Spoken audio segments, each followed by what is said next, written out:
Bienvenue dans un éclair de génie. Aujourd'hui, on reçoit une légende, une icône de la pop culture qui a connu la gloire planétaire, le scandale médiatique, puis la reconstruction. Son histoire s'invite au cinéma dans un film poignant, Milli Vanilli, de la gloire au cauchemar. C'est parti.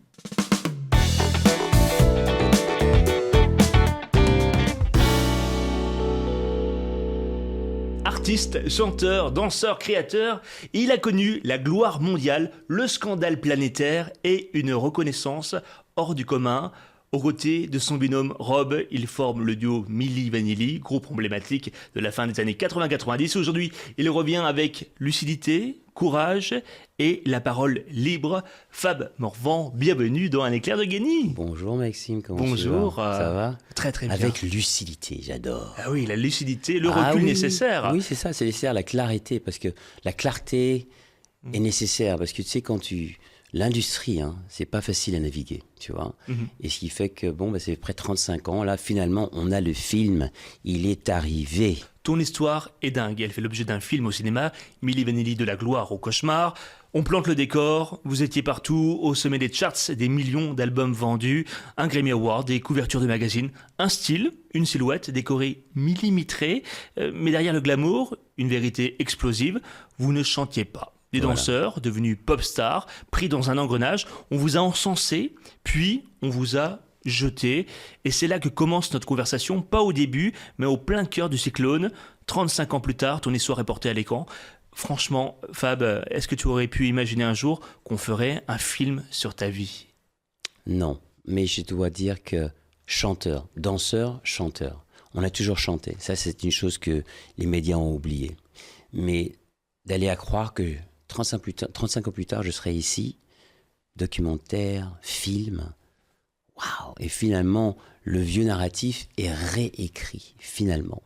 Et on vit dans un monde complètement différent. Maintenant, tu as les réseaux sociaux, et les gens qui font partie des réseaux sociaux ont compris que c'est une industrie, en fait. Bien sûr. Il y a les coulisses, et les coulisses, là, on les comprend très très bien, parce que les histoires, elles arrivent à droite, à gauche. On comprend que, c'est un business. Et de plus en plus, on se rend compte que les artistes, très souvent, se font exploiter. C'est triste. Aujourd'hui, tu prends la parole, pas pour te justifier, mais pour que tout le monde comprenne enfin ce que tu as vécu. Voilà. Le film est sorti le 14 mai. La première fois que tu l'as vu, tu as ressenti quoi ? Très émotionnel, parce que c'est près de chez moi, tu vois, en fait, au niveau émotionnel. Parce que Elan et Tidjane ont fait un boulot incroyable. C'est magique, en fait. Parce que moi, je me regarde, là, c'est ma vie. Et ma femme, elle me tape sur l'épaule à la première, à Munich. Et à Berlin, elle fait « Waouh, il te ressemble. » Tu sais, Oui. et puis bon, il y a même des moments, plusieurs moments dans le film où ma gorge serré. se serrait. Tu vois, je dis « Waouh, incroyable. » Et les gens bougent au même moment, ça soupire au même moment, ça rit au même moment, ce qui fait qu'on les touche au même moment, ce qui fait qu'il y a quelque chose qui se passe dans l'écran qui est naturel, en fait. Tu vois, cette camaraderie, elle est vraie. L'alchimie, ça. L'alchimie à l'écran, elle est incroyable. Avec ce sentiment d'être réparé ? Oui, réparé. Parce que finalement, là, je m'en sépare de cette histoire. Mais il y a un moment dans ma vie, je ne pouvais pas m'en séparer. Tu vois, les cicatrices émotionnelles, elles n'avaient pas guéri. Tu vois, mais avec le temps, tu vois, tu comprends, tu apprends à bouger de l'avant, te réinventer et à pardonner aussi. Parce que c'est important. Pour avancer. Pour avancer, c'est clair. Bien sûr. Le choix des acteurs, les chorégraphies, les tresses, la villa et les... Tu t'es reconnu dans ce que tu as vu à l'écran ? Oui, tout à fait. Même la dynamique entre Rob et Fab, ils ont incarné Rob et Fab. Ils n'ont pas imité, ils ont raconté l'histoire et ont vraiment bien fait. Je parle d'incarnation parce que c'est vraiment ça, en fait. Et les gens qui vont voir le film, ils vont comprendre exactement de quoi je parle quand ils le voient. Qu'est-ce que tu espères que le public comprenne en sortant de la salle ? Un des premiers messages que j'aimerais bien... que j'aimerais bien... Véhiculer. Oui, véhiculer, c'est-à-dire que quand on tombe, on peut se relever. C'est à toi de faire, à personne d'autre. Voilà. Et tu peux te réinventer, mais il faut être discipliné. Et il faut tout d'abord trouver ce que tu aimes dans la vie. Une fois que tu as trouvé ce que tu aimes, ça change tout. Mais il faut trouver le truc que tu adores. Parce que là, tu vas pas... C'est pas un boulot. Pour moi, ce que je fais, c'est pas un boulot. C'est pour ça que je suis toujours là. La musique, c'est un médium à travers lequel je peux m'exprimer très très bien. Et c'est pour D'autant ça que qu'avant de devenir une star planétaire, tu étais ce gamin passionné de danse, de musique, voilà, c'est de ça. style. Et avec Rob, ton complice, vous aviez un rêve, devenir les plus grandes pop stars du monde. Mais ce Voilà. rêve, en fait, vous l'avez bossé en amont avec un plan d'attaque, le look, Le look, les coupes de cheveux, les fringues. les fringues. T'étais motivé par la réussite. Et la vibe. Et quand on a fait les tresses, les producteurs ou l'industrie de la musique à Munich, ça a changé. Tout a changé et on s'est fait beaucoup plus approcher par l'industrie. C'est fait qu'on a fait on va vers la bonne direction. T'avais une logique marketing en fait derrière. Bah ouais, sans le savoir, on faisait du marketing. Il n'y avait pas de social media à ce moment, il n'y avait pas de réseaux sociaux. Mais bon, ouais, sans ça. Sur ça, avec une quête de reconnaissance, j'imagine, comme tous les artistes. Bien sûr, bien sûr. Et cette quête de reconnaissance, en fait, l'amour, il n'y en avait pas beaucoup à la maison. Robert, orphelin, et cet amour, on le voulait, sans le savoir vraiment. Et quand tu regardes Michael Jackson ou tu regardes les pop stars, tu fais « Oh, ils sont adorés ». Et tu le veux ça, tu veux te faire adorer. Et c'est pour ça que je pense que la plupart des artistes qui viennent dans l'industrie, ils veulent se faire aimer. Mais le problème, c'est que quand la carrière va de show à moins show, ouais. voilà, tu te perds parce qu'en fait, tu trouves l'amour que tu reçois, tu t'y tiens, mais c'est pas vrai, c'est pas du vrai. En fait, ta balance, tu dois la trouver toi-même de l'intérieur. Et avant Milli Vanilli, il y avait Empire Bizarre. Oui, ça c'était le projet, c'était le projet de Robert. Absolument, un groupe un peu fou, un peu marginal, mais avec le recul, ça a été un vrai tremplin. C'était le début. C'était le début. Ouais, Oui, pour être reconnu. Ouais. Oui, mais Robert, il travaillait déjà sur son plan. Bien sûr. Et moi, quand je suis arrivé dans son plan. On a fait, OK, on continue, on a les mêmes rêves. Alors, allons-y, on va devenir les plus gros. Et un jour, vous êtes repéré par Franck Farian, le fameux producteur derrière Bonnet M, 90 millions de disques vendus, entre autres. Tu arrives dans son studio à Francfort, studio high-tech, des disques d'or. Il y a tout. Tu ressens quoi à ce moment-là? On est arrivé. On se fait des films, tu vois, tu fais des films, tu fais, oh, on est là, c'est fait. C'est fait. Ouais.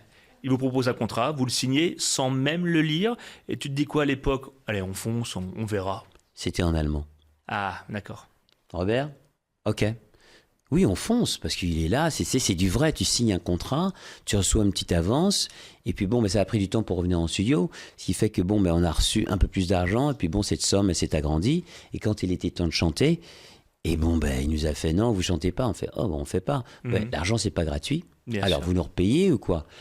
On a fait, OK, on fait un single, mais on avait signé un contrat pour 3 albums. Ouais, on fait écouter ce fameux Girl, You Know It's True, qui va devenir un tube planétaire carrément. Voilà. Mais derrière l'excitation, donc tu me dis la douche froide, Franck vous dit clairement, vous ne chanterez pas, alors que tu es un chanteur et un très bon chanteur. Merci Maxime, merci. Et je suis en tournée, tu sais, j'ai jamais arrêté en fait. Les gens ne le savent pas, maintenant ils le savent avec le documentaire, avec le film et le livre aussi qui va arriver cette année, que je suis en train de préparer, là, de finir. Ah, mais t'es complet, t'es 360. Ah, je suis 360. Documentaire, film, Et puis livre. je repasse maintenant, je retourne aux États-Unis en tournée, le Canada, le Brésil, l'Europe, j'ai fait pendant très longtemps. Mais là, en Amérique, là, on paye beaucoup plus. Alors, ce qui fait que, on va aller voir. Il y a pas de plafond là-bas, c'est ça qui est bien. Ouais. Et ils sont très contents, les promoteurs, le téléphone sonne, on va voir où ça va aller. Puis là, il y a le film qui sort en France. Là, c'est bien, ça me réchauffe le cœur. Finalement, là, je peux faire ces interviews en français et leur dire, et aussi Rétablir la vérité. La vérité, et aussi protéger les jeunes artistes aussi de, allez voir le film ou le documentaire, mais protégez-vous, parce que l'industrie, attention, il faut faire attention. Toute décision a des conséquences. Bien sûr. Voilà. Et qu'on explique bien, au départ tu refuses le playback, tu veux chanter pour de vrai, mais il y a donc Exact. ce contrat déjà signé, cette avance que tu devrais rembourser, cette Voilà. dette envers le producteur, Voilà. donc tu te sens pris au piège. Coincé. Voilà. Ouais, tout était prémédité. Et nous, en tant qu'artiste, t'as la jeunesse, t'as le will, le power de faire, tu vois. Et eux, ils savent très bien ce qui fait qu'on te met la carotte. J'ai dit aujourd'hui, c'est comme t'es la souris, il y a le sucre, tu rentres dans le maze. Mais tu sais, quand tu rentres dans un maze, tu sais pas comment sortir. Un labyrinthe, tu regardes un labyrinthe, voilà, un labyrinthe, tu peux plus t'en sortir. Alors comment? Faut aller, faut suivre le sucre. Prisonnier d'un rêve qui n'était plus le tien. Exactement. Ouais, C'était le rêve de Franck Farian, en vérité. Bien sûr. C'est ça. Est-ce que tu t'es dit quand même, on est en train de mentir au monde entier, ou tu as enfui cette pensée quand tu étais sous le feu des projecteurs? Sous le feu des projecteurs, on l'a oublié, Mais pour continuer à l'oublier, on s'est intoxiqué. Hmm. Et pourtant, la vie de rêve commence. Hein. Plateau télé, une de magazine, fan en délire, hôtel 5 étoiles. Tu arrivais quand même à savourer dans l'ombre? Quand même, mais c'était twisté, c'était compliqué. Parce que comme on a dit, de la gloire au cauchemar, tu sais, la gloire au début, mais le cauchemar, il était de plus en plus présent. Ce qui fait que pour se protéger, tout ça, la drogue, c'était une dimension où on pouvait oublier. Mhm. Voilà, c'est ça. Essayer de se calmer émotionnellement également. Voilà, c'est ça. Ouais. C'est ça. Et pourtant, le succès est immédiat. Hein. Mais le succès était là, mais le succès, c'était une cage en or, en fait. Mais c'était une cage, même si elle était en or. Bien sûr. On parle de 46 millions de disques vendus, tu confirmes? Ou tu sais, chaque année, le best-of, il continue à vendre. Bien sûr. Tu vois ce que je veux dire? Ce qui fait que je ne check pas, mais je regarde les vidéos sur YouTube, c'est à 200 millions, 220 millions, 150 millions. Et ça n'arrête pas. Et ça n'arrête pas, ouais. C'est un phénomène qui n'arrête pas. Et avec le boulot que je fais, moi, on passe sur scène chaque semaine dans les territoires à travers le monde. Ben voilà, les gens... Parce que tous les tubes, tu les as repris en version acoustique, hyper quali. Entre nous, tu as une plus belle voix que la voix originale. Merci. Je l'apprécie. J'ai même fait une reprise de Going No Through, reggaeton style, Blame It on the Rain acoustique aussi, tu vois. Et puis on continue, tu vois. La preuve est dans le pudding, comme on dit.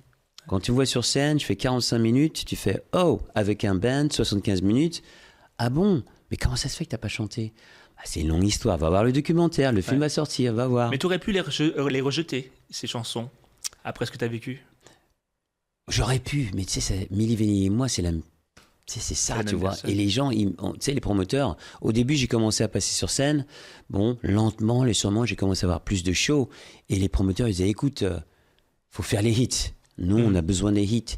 Et j'ai compris que c'est aussi un business. Alors, je l'ai fait. Et ça me sert aussi de trampoline avec ce qui va se passer dans le futur. Bon, les chansons, je vais les jouer. Peut-être que je jouerai Going No Through, c'est tout à la fin, tu vois.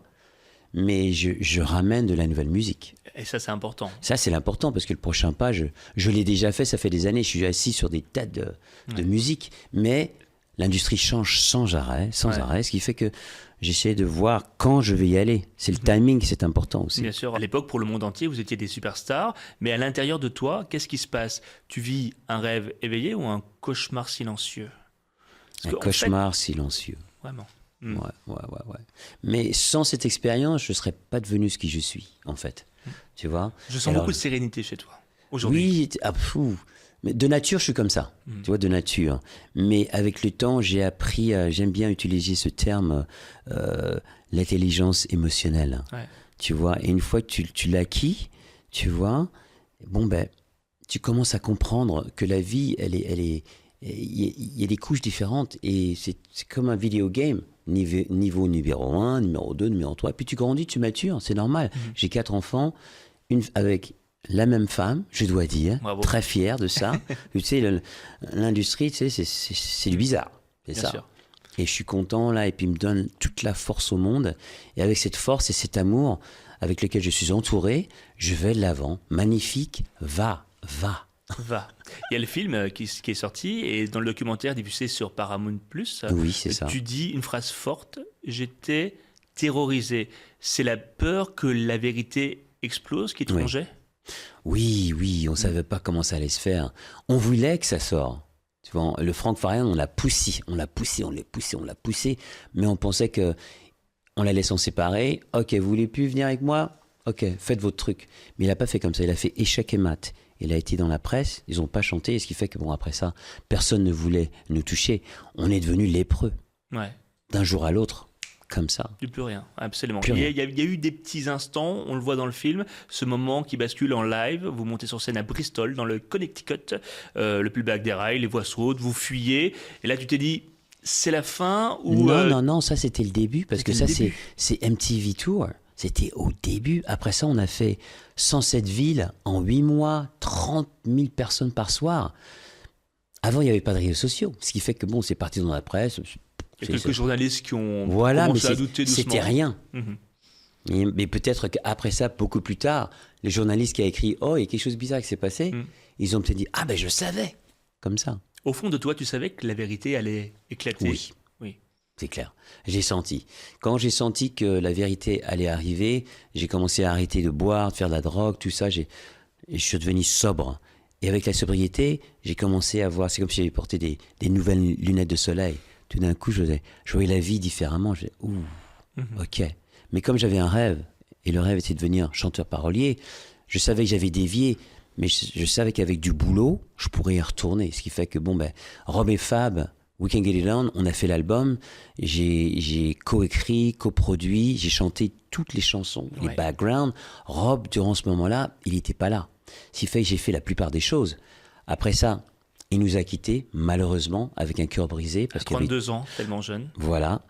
Et triste pour moi. Mais après ça, j'avais la haine. Ce qui fait que j'ai dû pardonner pour partir de l'avant. Et j'ai travaillé sur l'album Love Revolution. Et là, ça m'a ramené à un autre niveau. Et avec l'aide de la musique à mes côtés, j'ai continué. Sans savoir où ça allait m'amener, en fait. Sans savoir. Parce que faire de l'argent, c'était pas évident. Parce que j'avais pas de boulot, tu vois. Mais j'ai commencé à travailler à Kiss FM à Los Angeles. Et puis ça m'a amené à d'autres choses, en host pour des festivals radio. Et puis j'ai continué, j'ai navigué. C'est pas été évident, mais j'ai continué. Dans le film, on te voit serveur. Non, ça c'était l'équivalent de mon serveur, c'était Kiss FM Los Angeles. Ok, donc ça a été fictionné. Voilà. Non, je pense que la liberté poétique, c'était pour montrer que j'avais tout perdu en fait. Voilà, et que quand j'ai tout perdu, la vie va te rendre humble. Et quand tu comprends ça, ça change tout. Le problème avec Rob, c'est qu'il était resté dans le passé. Il voulait rester là parce que quand même, c'était incroyable, j'ai une vie incroyable, et c'était une illusion. Le show business, c'est une illusion. Comme peut-être le Grammy Award que vous remportez, celui de la révélation de l'année. Pour beaucoup, c'est la consécration, mais dans l'industrie, il y a une règle d'or. Sur scène, pendant cette cérémonie, on chante en live. Et je crois que dans le film, il y a une scène saisissante. Le président des Grammy, qui te glisse à l'oreille juste avant de monter sur scène, fait en sorte de ne pas te louper ce soir, parce que vous alliez chanter en playback. Tu t'en souviens de ce moment-là ? Ça, c'est vrai, ça. Ça, c'est pas du faux, c'est du vrai. On nous l'a dit, ils savaient très bien. Et avec le temps, on a bien vu que les entités comme les Grammy, c'est du politique. On sait très bien. Voilà, ils savaient très bien. Et il y a des marionnettistes en haut, à des très hauts niveaux, qui tirent les ficelles. Parce que c'est du business, c'est aussi de l'argent. Ça rémunère, les gens se font rémunérer et ça génère aussi beaucoup d'argent. À l'époque, tu ressentais beaucoup de pression avant de monter sur scène, j'imagine.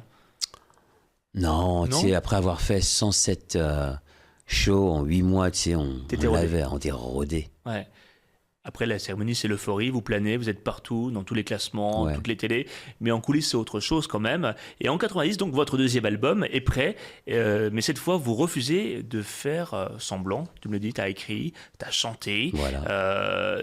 Tu te rappelles de ce moment où tu t'es dit, c'est fini, je peux plus, je veux chanter, je veux montrer de quoi je suis capable vraiment. C'est du début, ça, du début. Ouais. Quand j'ai compris qu'on pouvait pas faire ce qu'on voulait, on ne pouvait pas chanter, j'ai dit, je vais travailler sur moi-même. Moi, j'étais danseur. En tant que danseur, la discipline, si tu veux aller à 3 ou 4 pirouettes, il faut te mettre devant le miroir et il faut y aller.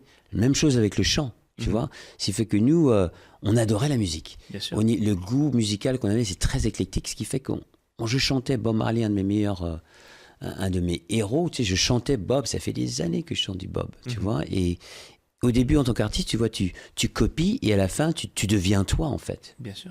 Tu deviens toi, mais ça vient avec le boulot et la discipline. Le boulot. Et avant le boulot, il y a aussi parfois un peu les drames. Votre producteur Franck Farian finit par révéler la supercherie. Oui. Il ne chante pas. Quel est en fait son intérêt de casser le jouet ?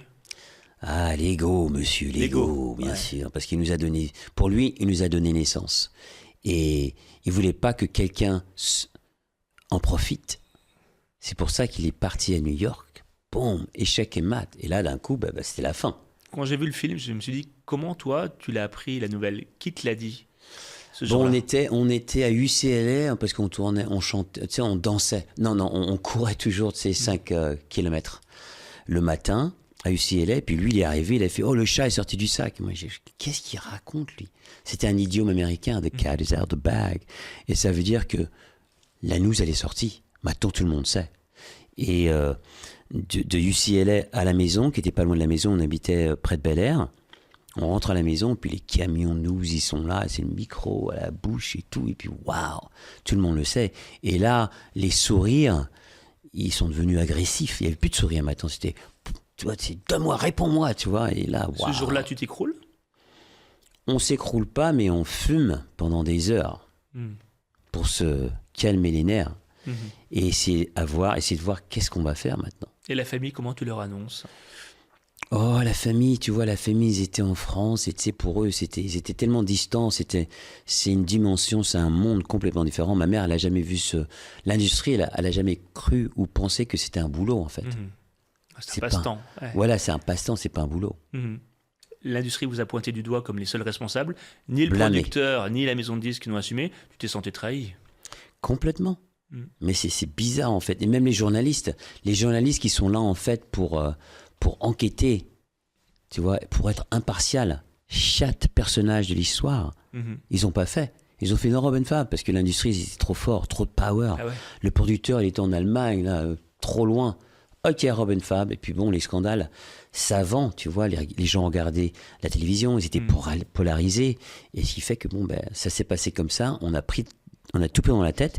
Et Rob, à cause de tout ça, cause et effet, il est mort d'un cœur brisé. L'amour avec lequel il n'avait pas grandi, bon, il est parti d'un coup. Et le trou qu'il y avait dans son cœur, bon, il s'est réouvert. Et c'était pas évident de voir les gens, les jokes. Maintenant, on n'était plus respectés. Ouais. Les boucs émissaires d'un système. Exact. Utilisés, exploités. Et puis bon, ben, l'histoire continue. Bien sûr. L'argent de 400 000 à 500 000 millions de dollars a été réinvesti dans d'autres maisons de disques. Voilà. Après, vous avez essayé de vous sauver, entre guillemets, en organisant votre conférence de presse, en montrant que vous saviez chanter. Il était trop tard. Trop tard. Parce que le narratif, il a été écrit.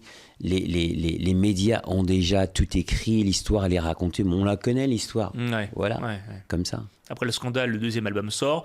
Mais sans vous, le nom change, les visages aussi. Ce sont désormais les voix originales qui sont mises en avant. Et de votre côté, vous tentez un comeback aux États-Unis avec vos propres chansons, vos vraies voix. Voilà. Mais le public ne suit pas. On peut dire que l'album Robin a Fab. été... Il n'y avait pas de finance derrière. Il n'y avait pas de backup. Donc il n'y a pas de promotion nécessaire. Il n'y a pas de promotion, il n'y avait rien. Et Ils n'avaient même pas l'argent. Ils n'avaient même pas l'argent pour printer les CD. Donc c'était au fur et à mesure, quoi. Voilà, c'est ça. On a payé un petit peu, on a fait, on a mis, ils ont tout vendu, tout ce qu'il y avait dans la ville de Reno où on avait enregistré l'album. Ils ont tout vendu là, mais ils n'avaient pas l'argent pour faire, en fait, c'est ça. Ce que le film ne montre pas vraiment, c'est qu'en 1998, presque 10 ans après le début du rêve, vous retournez voir Franck Farian, oui, le même producteur qui vous avait mis dans l'ombre, et cette fois-ci, vous réussissez à le convaincre de tenter un vrai retour avec vos voix, vos visages, votre vérité? Pas avec moi. Pas avec toi. Robert est parti là-bas. D'accord. Il a essayé de me ramener là-bas, mais je lui ai dit, écoute mon frère, t'es fou là. Moi, ça y est, je suis parti. Comme on dit, je vais dire cette expression, je suis parti de la plantation. Et j'y retournerai jamais. Voilà. Mais Robert, comme il était accro de la drogue, il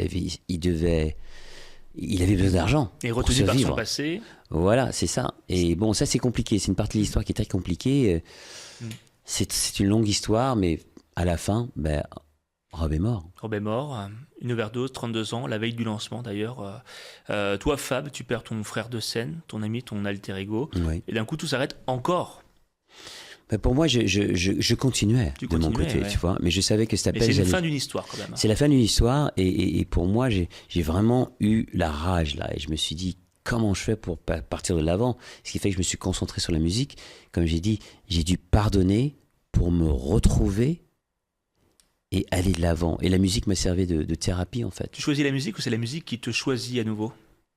On s'est choisi. Voilà, c'est ça. Je me suis posé la question, alors qu'est-ce que tu fais? Tu retournes? Non, la musique. J'ai pas le choix. C'est ce que je voulais faire. Aujourd'hui, est-ce que tu t'es réconcilié avec ton passé? Tout à fait. Quand je suis sur scène, c'est une sorte de réconciliation, de redemption. Rédemption, oui. Rédemption. Et j'adore. Et tu sais quoi? Les gens, quand ils viennent me voir, ils font « Ah, c'est super de te voir. » Parce que maintenant, je suis devenu le poster boy pour la résilience, la belief, la santé. Parce que bon, ça fait un bout de temps que je suis là. Et bon, ben, je ne change pas trop. Je suis en pleine forme. Et je vais continuer. Pour moi, c'est seulement le début. Qu'est-ce qui t'a permis de faire la paix? Un travail intérieur, le temps, la scène, la famille? Pardonner, la prière, la méditation, la famille et l'amour de soi-même. On parle de chiffres vertigineux. Milli Vanilli aurait généré 500 millions d'euros de recettes. Oui. Mais toi, Fab, tu as pu en voir un peu la couleur? Tu as pu construire quelque chose avec ça? Ou tout t'a échappé? Non. Parce qu'en fait, le Frank Farian, il a arrêté de nous payer il y a très très très longtemps. Quand tu vois ces albums qui sont vendus avec mon image, je ne touche rien. Ça fait 35 ans. Ouais. Rien. Même pas un droit centime. d'image. Rien du tout. Mais bon. Il y a un dialogue. Alors on va voir le dialogue où il va nous amener. Mais tu sais, en fait, je m'en fous de ça. Parce que je continue. Ma carrière, elle est là, elle avance, elle évolue. Et les gens se rendent compte. Ah, il est toujours là. Ouh, ok. Voilà. L'histoire va continuer. C'est tout. Faut être patient, résilient, focus. Et il faut pas lâcher l'affaire, en fait. Voilà. Faut croire en toi. Personne ne peut le faire pour toi. Ouais, bien sûr. C'est à toi de le faire. Et puis, il y a Rob, ton binôme, ton frère de scène. S'il était avec nous aujourd'hui dans ce studio, qu'est-ce que tu lui dirais? Je serais reparti au début et je leur ai dit ne commence jamais avec la drogue. Et à petit Fab, j'aurais fait chante quoi qu'il se passe. N'accepte pas de ne pas chanter. Et toi, Fab, tu es fier de Milli Vanilli? Fier de ce que vous avez été malgré tout? Je suis fier de ce qu'on a accompli. Et en fait, maintenant, Milli Vanilli et l'histoire de Milli Vanilli sert à quelque chose. C'est pas parti en vain. Tu vois ce que je veux dire? Pour les nouveaux artistes, ils peuvent regarder cette histoire et en apprendre. Et le fait que tu peux tomber, tu peux te relever, mais si tu crois en toi, tu peux te réinventer, partir de l'avant et vivre ton rêve. Fier de l'homme que tu es devenu. Voilà, c'est ça. Je suis très fier. Sans ça, sans cette histoire, je ne serais pas devenu qui je suis aujourd'hui. Voilà. Alors les choses arrivent de la manière dont elles doivent arriver. Alors on va faire un petit jeu, tous ensemble. Oula. Un jeu qui s'appelle Girl, You Know It's True or False. Ok. Fab, je vais te lancer des affirmations. À toi de me dire si c'est vrai ou faux. Prêt? Ok. Tu as refusé 3 maisons de disques avant de signer avec Frank Farian. Non. Vous avez gagné un Grammy et l'avez-vous rendu en main propre? Non. Pas en main propre. Vaya vaya. Madonna vous a proposé d'ouvrir sa tournée. Non. Tu as vraiment rembarré Paul McCartney à l'after des Grammy? Non, ça c'est pas vrai. On le voit dans le film. C'est pas vrai. C'est pas vrai. Aujourd'hui, tu rêves de sortir un album solo acoustique. Je ne rêve pas, je ne rêve pas. Non, je fais. Tu fais. Je fais, mais pas acoustique. Je fais beaucoup de collaborations en plus, ce qui fait que les trucs vont arriver. Là, ça va être la cascade musicale. Et juste avant, il y a le film événement Milli Vanilli, de la gloire au cauchemar, film qui est sorti au cinéma le 14 mai. Tu l'as vu, ça a été quoi ta première émotion en voyant l'acteur qui t'incarne? Magnifique. C'est l'art qui imite la réalité. Incroyable. Tu t'es reconnu. Je me suis reconnu, je me suis vu, je me suis senti, ma gorge s'est serrée. Ils ont fait le boulot. Incroyable. Et ils ont capté l'âme du duo. Incarné. Incarné, ouais, c'est Incarné, ça. c'est le mot. Exactement. Une incarnation juste, puisque... Juste. Précise. Précise, avec un film solaire quand même. Quand même, hein. Oui. Quand même, hein. Pas évident à faire, mais ils l'ont fait, tu vois. Et tu vois, je suis très fier du fait que le directeur aurait pu dire non, on va aller trouver des stars et tout, puis voilà, on va faire comme ça. Non. Ils ont décidé de prendre des inconnus, ils leur ont donné une chance incroyable et ils ont délivré. Oui. 200%. À 200%. Oui. Tiens, justement, on va jouer rapidement à plus vite que l'éclair. Des questions rapides et des réponses éclairs. Ouh. Ton tube Feel Good par excellence. Oh là là, la question de Tu sais, la fameuse musique qui te monte en fréquence. You're a shining star, no matter who you are. A 3 and 5. Ton plus grand regret.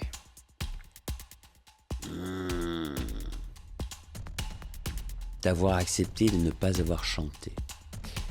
Une phrase que tu te répètes souvent à toi-même. L'incertain est un chant pour la créativité. Une chanson que tu aurais adoré interpréter toi-même, pour de vrai. Redemption Song. Ta plus grande fierté aujourd'hui. Ma famille, mes enfants, 4, avec la même femme. Attention. Attention. Et si tu devais résumer ta vie en un mot? L'art non. Résilience. C'est très juste. Fab, ton parcours est celui d'un rêve qui a viré au cauchemar. Avant de redevenir lumière, quel message, en face de toi, tu voudrais adresser aux jeunes artistes qui rêvent de gloire? Ils t'écoutent. Faites le boulot. Oubliez la gloire. Faites, et avec ce que vous faites, faites en sorte que vous inspirez. Voilà. Ne pensez pas à l'argent.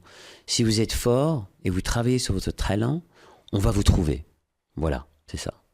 On retrouve ton personnage dans le film Milli Vanilli en salle le 14 mai et peut-être bientôt sur scène. On peut venir te voir à... Oui, voilà, avec tout ce qu'on fait là en ce moment, je pense que je vais passer sur la France. Mais là, je quitte l'Europe et je vais me trouver en Amérique du Sud, du Nord, au Brésil. Tu te fais ta grande tournée?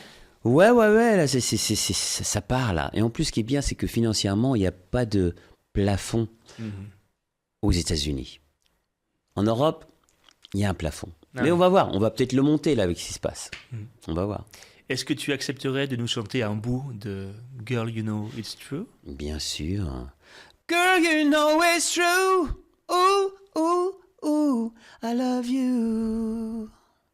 Girl, you know it's true. My